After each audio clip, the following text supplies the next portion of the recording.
You are now tuned into the TrueNorth.BET podcast brought to you by TrueNorth.BET. I'm your host, Brandon Graham, and I'm pleased to be joined here as usual. You can find me on Twitter at Graham_JB. You can find me on Instagram at G_JB. But this is the TrueNorth.BET podcast. Always a bet in the right direction. Make sure you're going on TrueNorth.BET and place your parlays down, your favorite players, teams, so on and so forth, because that's the right thing to do. But let's get right into it. This is the TrueNorth.BET NFL NCAA podcast. It is incredible. And the football has been incredible the entire year. Cannot complain. NCAA season has just come to an end after a whomping. When I say whomping, that means the team has got stomped, literally thrown, just abused out of the entire wazoo. And that's the reason why. And that's exactly what Georgia did to TCU in the national championship game, winning 65-7, covering by themselves. And if you're on TrueNorth.BET, you know exactly what covering means for a certain game. They covered the spread, and that's incredible to do. Stetson Bennett played really well. Of course, he was the Heisman finalist. 25-year-old quarterback. Once again, he's the same age as Lamar Jackson, actually older than Lamar Jackson. He is older than Lamar Jackson. Yeah, but he is older than Lamar Jackson, older than a lot of quarterbacks in the AFC playoffs right now. But going from walk-on to junior college to always wanting to play for the Georgia Bulldogs, Kirby Smart, how he's evolved. His story is a Disney-like story. You could send this to a director, they wouldn't even believe it because he's a walk-on. He was not supposed to be there, not supposed to be the starting quarterback for this team, but he willed this team. He's a great leader. Has now won 2 back-to-back championships and is the quarterback for that team twice. And now he heads to the NFL. But I think guys like this, stories like this only happen in fairy tales. And he, along with his Georgia Bulldogs, that have great players, A.D. Mitchell. You can talk about Walker. There's incredible talent all across the field, especially losing the most players last year to the NFL draft. 21 players in the NFL draft. And coming back the next year, rebolstering, having young guys in the fold, them becoming leaders very early. They have a great team, and they're not going to stop. And they, whether you like it or not, are at pretty much the standard for college football right now in this current moment. I still think Alabama, in the grand scheme, are the standard for college football because Nick Saban has won twice in a row too, back in 11, 12, and of course still rebolsters every single year. But this is the 1 year. Last year with losing in the finals. This year not making it just by the hair on their chin. I still think that Alabama's in Nick Saban, when he does in his program, is still the cream of the crop. But Georgia has had great luck beating Ohio State last in a fashion that was so depressing. And we've spoken about that. But I think the biggest losers here are Ohio State. Ohio State, seeing exactly what Georgia did to Ohio State, to TCU, sorry. I haven't even mentioned them yet, but I'm going to give a shout out to Sonny Dykes, Max Duggan, Walker. Those guys have done a really good job. Robinson, DeMarcado, good players the entire year. Yes, they lost to Kansas State. Yes, they got killed in the finals, but their season cannot get overlooked. So they did a great thing, not being ranked at the start of the year to being in the national championship. That's incredible. You need to be locked in all year. You need to have leaders in that team. You got to be motivated all year. And they did it. I think that's a victory in itself, because that's something that I would never in a million years see TCU that would have made the championship game. Never. I would never say that. And they did it. So that is an accomplishment alone by itself. But I think they emptied the clip against Michigan. Didn't really have enough juice to go against this team, because it was like men playing against boys in this game. It was incredible. Georgia getting through Ohio State last week. Stetson Bennett crying because they couldn't believe that they won. They shouldn't have won that game. They had lost that game twice, but still managed to come back somehow, some way. And it's all because of Stetson Bennett's leadership, the defense playing really well when they need to, Kirby Smart and his play calling. They just had a great back-to-back season. I think it's one of the best back-to-back seasons ever. They're pretty much 13-1 the past year, 2 years, right? They didn't lose this year, didn't lose, lost last year in the SEC championship game, but came back and won the championship. So going and being like that the entire year, they deserve a lot of credit. Kirby Smart deserves a lot of credit. He's a disciple of Nick Saban's system. Pollock on ESPN said that Georgia is the cream of the crop, or the standard of college football in front of Nick Saban. Just throwing shade at him because Pollock obviously went to Georgia, talking trap there. But if you haven't seen that clip, go watch that clip, because you can see Saban's face, his entire soul leave his body after that was said, because he's now realizing that his disciple, his former assistant coach, is the head coach of Georgia, and they've won back-to-back national championships. So congratulations to the Georgia Bulldogs. They deserve it. They are incredible and have been incredible. They're going to be good next year as well, too, with a five-star quarterback, Beck being in there. So we're going to see how they can continue their dominance in the SEC and in college football as a whole. As for Stetson Bennett, do I believe he can make it in the NFL? I think he has heart. He plays with heart. He's not afraid. He's been through a lot, so I think he's battle tested. He has a strong mentality when it comes to the game in general. I think he can definitely be a great backup in the league. I don't know if about starter, but once again, didn't see him becoming the starter for this team, especially after having JT Daniels. JT Daniels were the same school as Matt Barkley. They were the same school as Bryce Young and modern day, being the quarterback after Bryce Young was there. He was highly touted, five-star recruit, played with Amon-Ra St. Brown, which is who's tearing it up on the Detroit Lions right now. They were unstoppable together. Amon-Ra St. Brown went to USC. JT Downs went to USC, but then he transferred to Georgia, expecting to be the starter there. He gets injured in one of the first games. Stetson Bennett steps in and never looks back, never gives his job back. He keeps his job the entire time because there's so much competition there. He ends up winning it and then winning the championship. So it's incredible to see how they've done that and what's happened there. Of course, they went through some years where they were losing to Mac Jones and those guys, but Stetson Bennett, I think he can be a really good backup in the league. I think he can make some money. I think he peaked. His career has peaked, getting 2 national championships back to back. That's incredible. But I think he has some time, and I think he'll be able to do something at some point. But that's going to be interesting to see. But yes, everyone brings up his age. He's 25, but it's still a hard job winning college football. But he's more, he's more mature. I think you see now in the NFL the parity with seeing the 4-year starters, such as even you can even go back to Jalen Hurts. Jalen Hurts is being one of those guys. Brock Purdy, seeing guys even in the playoffs right now, for where to go down the list in the NFL of quarterbacks that are actually doing really well in the NFL in general. 49ers, Brock Purdy was a 4-year starter. Okay. If I go down the list, Trevor Lawrence came out early, but he's a starter for quite a long time as well, too. All right. You can go down the list of guys that have done it and have been around here for quite a bit.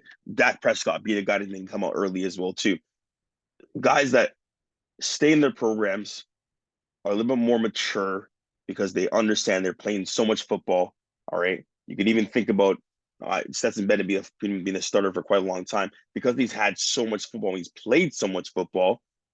They are prepared for this moment. They're prepared to start a game. They're prepared to become a marquee player in the NFL because they're more poised. They understand what it takes to win.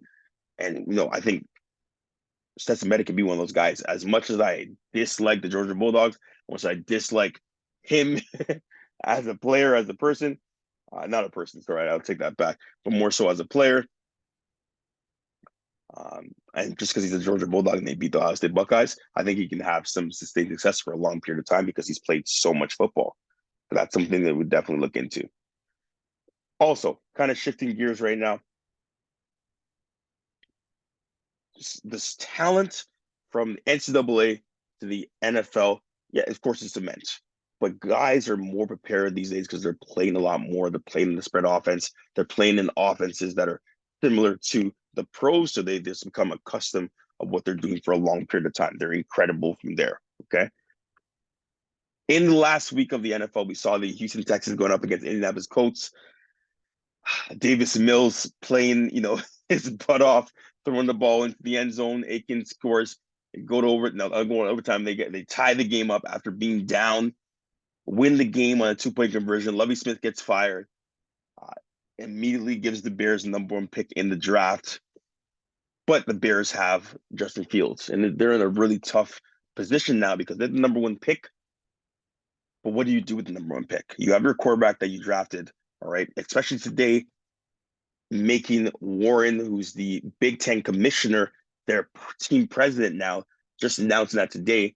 Big Ten, Ohio State, Justin Fields, Big Ten, Chicago Bears, right? Who necessarily knows what they're going to do, right? You can take Will Anderson, take Walker from Georgia Bulldogs.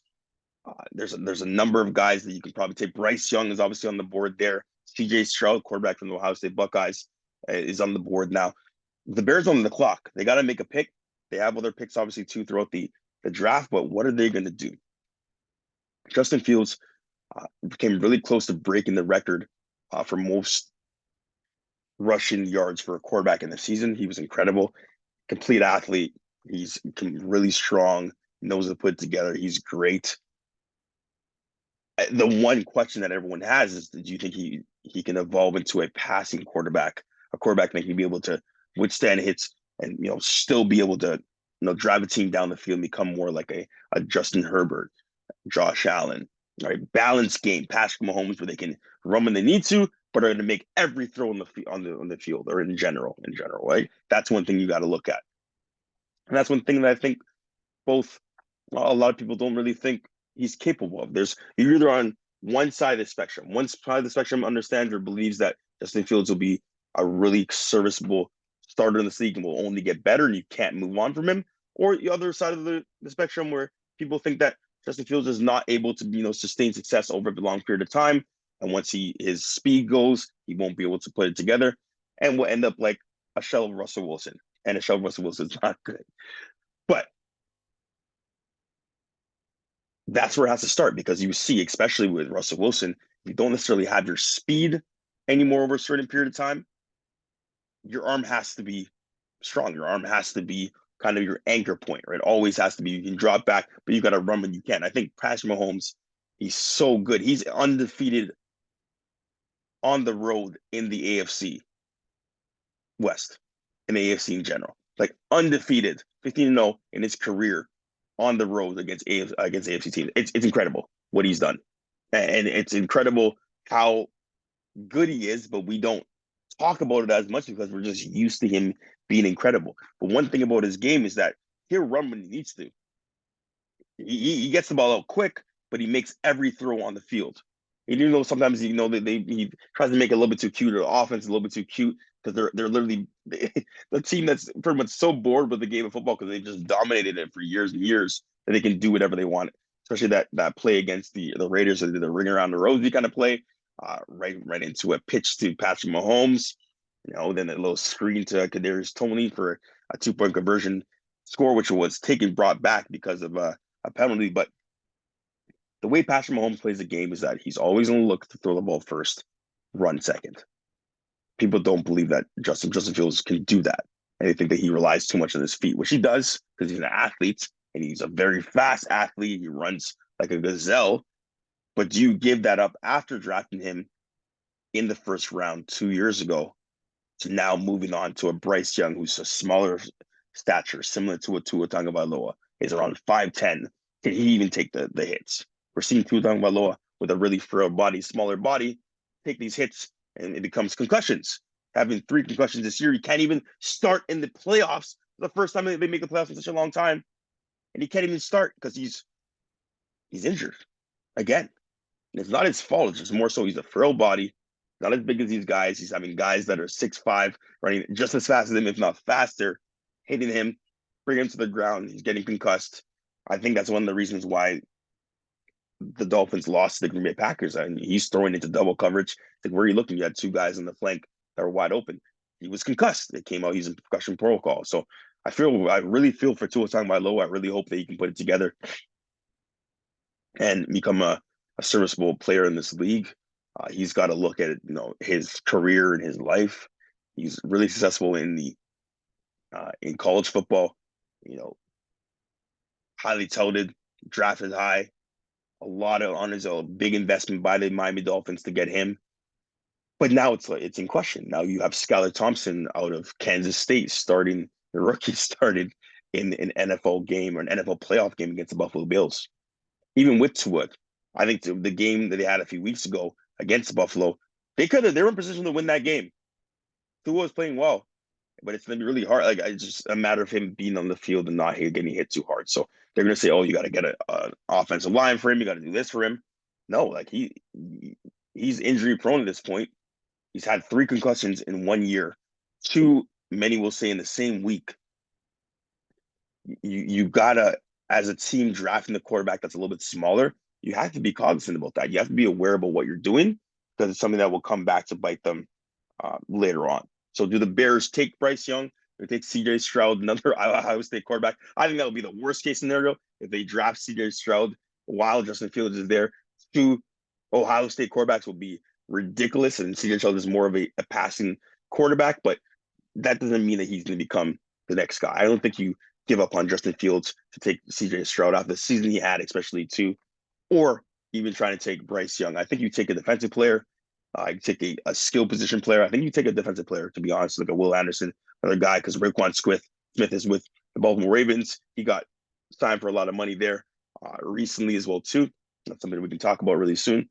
So I think you take a defensive player and you kind of build from within. There's about 20 positions that the Bears can improve at. So anything you take will be beneficial. And I don't think it's a quarterback. I think you stay with the Justin Fields for 3 years and then try to go from there. And if you're bad again, then you can draft the quarterback. But I don't think by any means any quarterback in this draft are franchise savers. I don't think Bryce Young is a franchise savior. I don't think CJ Stroud right now is a franchise savior. I think he could be, but I don't think Bryce Young could be a franchise savior in a few years at all. And many of these quarterbacks cannot. I think Trevor Lawrence has done a really good job. Now that he's actually had a competent coach.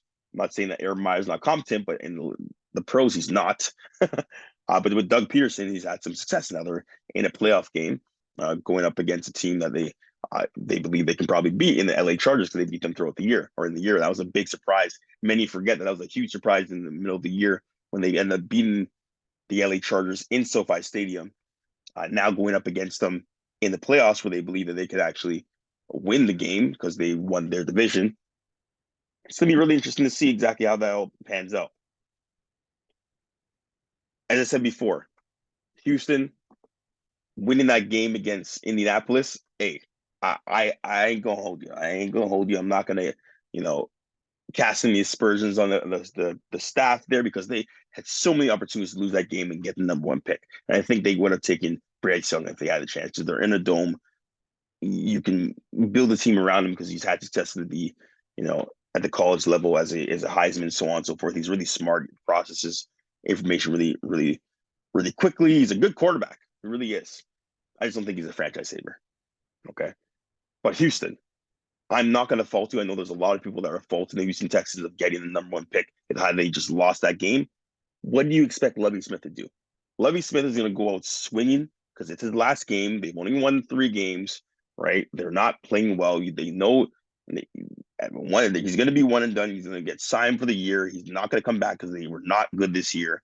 I think they have the talent there, but they weren't good. They couldn't put it together. Lovie Smith's going to go out swinging. He's going to go and try to win that game. And I would do the exact same thing as Lovie Smith. And I'm going to applaud Lovie Smith. Hey, go for 2, man. Yeah, win that game. Doesn't matter. Go for 2 after getting that touchdown and that Hail Mary. Go for 2 and see exactly what happens and where your cards land right after that, right? That's the bottom line. So we'll see exactly where that goes. I think the Houston Texans have to take a quarterback. I think they have the number 2 pick. They got to take a quarterback at some point. I think that CJ Stroud would be a great pickup for that team. I don't think Davis Mills is the guy. He can be a great backup, but you've already seen 1 year that you can't really put it together. He's a guy out of Stanford. He played well this year, played well at certain points, but he's not a guy that can win you the game. And to be honest with you, at the high draft picks, you want to choose a quarterback that can win you games despite the talent on your team. I think CJ Stroud out of Ohio State can do that. Not being biased at all. I just think he's got a great arm. He's like a playmaker, can win you games. He can obviously create with his feet as well too. He's just got a lot. And I think that I'm not going to fault these Texans because I'll do the same thing if I was Lovie Smith. I think that they're destined. They're destined to do this. And they're destined to get a good pick regardless because you might still have with your number 1 pick at number 2 because the Bears already have a quarterback. And I don't think they should move on from Justin Fields. And once again, I'm not being biased as Ohio State supporter, I really think that this is the case, best case scenario for both teams. But boy, oh boy, do we have a goodie. We have the wild card weekend upon us. The Eagles and the Chiefs are sitting home watching to see what's going to shake out. Of course, in the lower seeds to see they get that bye. But we got a great slate of games this weekend, and I can't wait to get to it. 4:30, you got the Seahawks versus the Niners in San Fran. And you got the Chargers versus Jacksonville in Duval County. It'll be an incredible time. I see the Niners win that game. I think Geno Smith and the boys put up a great fight, but I think ultimately the Niners will win. It will be really tough, though, because I think Seahawks can definitely get hot at some points. I think Geno's had a great season. He's had more yards thrown than Russell Wilson ever had in a Seahawks uniform, which is incredible. And he's, just getting on his feet. He's got a great arm. Got Tyler Lockett, got DK Metcalf, has Kevin Walker the third. You have a lot of talent in that team. I think Pete Carroll can do something to kind of shock the world. I wouldn't be surprised if they win, but I think the Niners just have what it takes to be the team coming out of the NFC. As for the AFC, the Chargers, Jacksonville, Jaguars, this is going to be a great game. I think the Jacksonville Jaguars with Doug Peterson can win this game. Brandon Staley's going to, be very risky, and Justin Herbert. Those guys are going to try to put it together, but Michael Williams got injured in a game they didn't have to play in, right? And one of your greatest, targets is gone because of stupid, just a good decision he didn't need to do with Brandon Staley, but he wanted to play his guys, and hey, you risk guys being injured, and that's exactly what happened. I think Jacksonville has played a great year. I think Trevor Lawrence is definitely coming into his own as a young quarterback.